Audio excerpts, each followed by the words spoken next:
The Weekend Game Plan. Listen live Saturdays and Sundays from 7 to 9 a.m. on TSN 690. Weekend Game Plan gets out into the community with Suburban Newspaper sports editor Mark Lidbetter and the Amateur Sports Report. Hey, Mark, how you doing? Matthew, excellent. You know, I prefer whole milk when I make the pancakes. Make them fluffier. Whole milk? Yeah. That's dangerous at our age, Mark. I'll skate it off.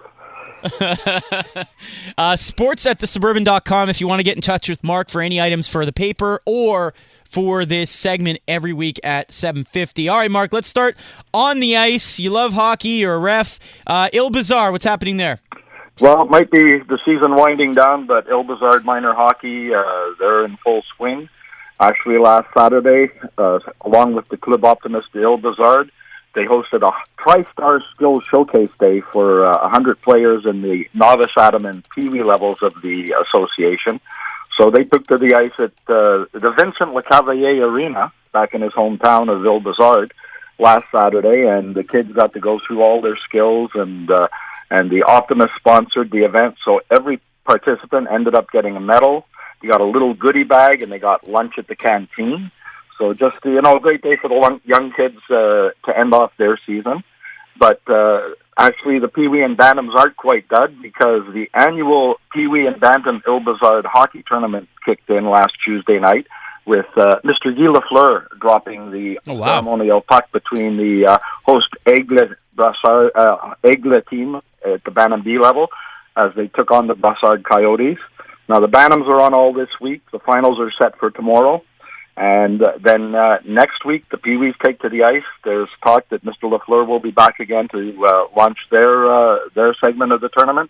And their championship games in Pee-wee will take place next Saturday at the Vincent Lecavalier rink on Il Bizarre.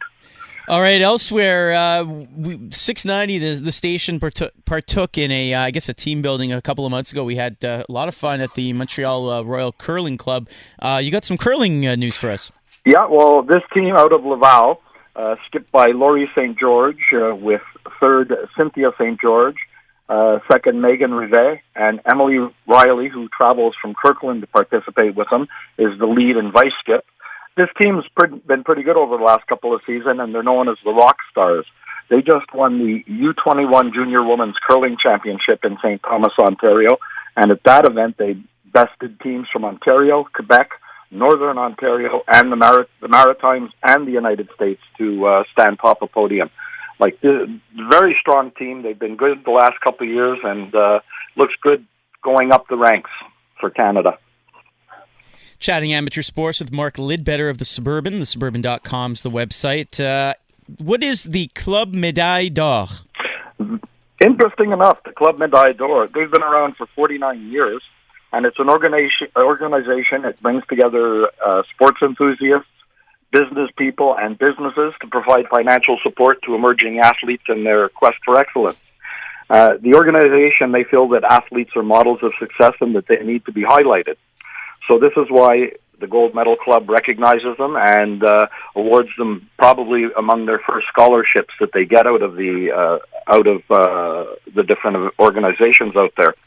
So they can strive to the top of the podium. And just last week, 5 athletes were given a $1,000 bursary, and that included that was skier Catherine Brunel from St. Eustache, Chateauguay's Shauna Brayton, who plays rugby, Beaconsfield Thomas Stafford, who's an excellent golfer, synchronized swimmer Miriam Tremblay from Gatineau, and Pierre-France Goussien-Rouzelazada, who's a wrestler. Now, Brunel skied to a double bronze at the Canada Games to get her bursary. And Thomas Stafford, who's just 14 years old, he's had an impressive record last season, winning 3 provincial tournaments in 2016, and that included karting as 69 at the Graham Cook tournament.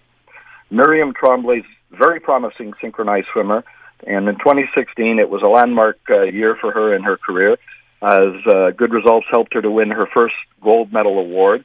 And she was also part of the third-place Canadian bronze medal team in the Junior Pan American Championships. Now, Gouslin-Rouzelazada, he's a powerful wrestler. He fights in the under 66 category, kilo category. And at the age of 20, he's secured a place in the top 20 in his category at the 2016 World Junior Championships. Shauna Brayton, she's fast and impressive on the field with her rugby game, and she's set her sights on making the Olympic team that will represent Canada in Tokyo in 2020. And she's cleared that first hurdle as she's recently been selected to be part of the Canadian Olympic training program. All right, good support. And that's all, right? There's just a couple of names on that list. And yeah. Let's finish it off on the ice.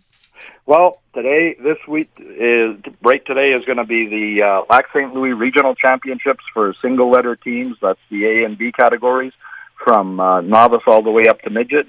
And the games will get started at noon at Lachine's Pete Morin Arena, and then from 2:30 over at Dorval's Westwood Rink.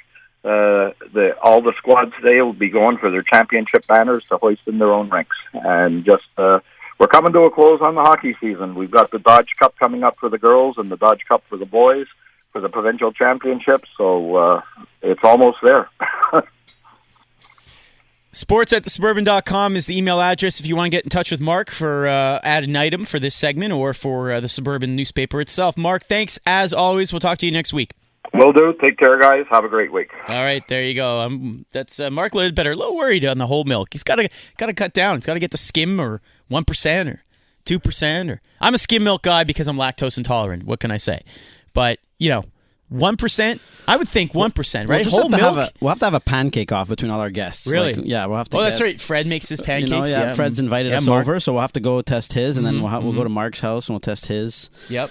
And then, You think Mokan makes pancakes? We'll force him to make us pancakes, I think. Yeah. Yeah. That's one of the requirements to be on the show, I think, is from now on, is you have to make us pancakes. All right. And to be a good ping pong player, right? That's true. Yeah. The Weekend Game Plan. Listen live Saturdays and Sundays from 7 to 9 a.m. on TSN 690.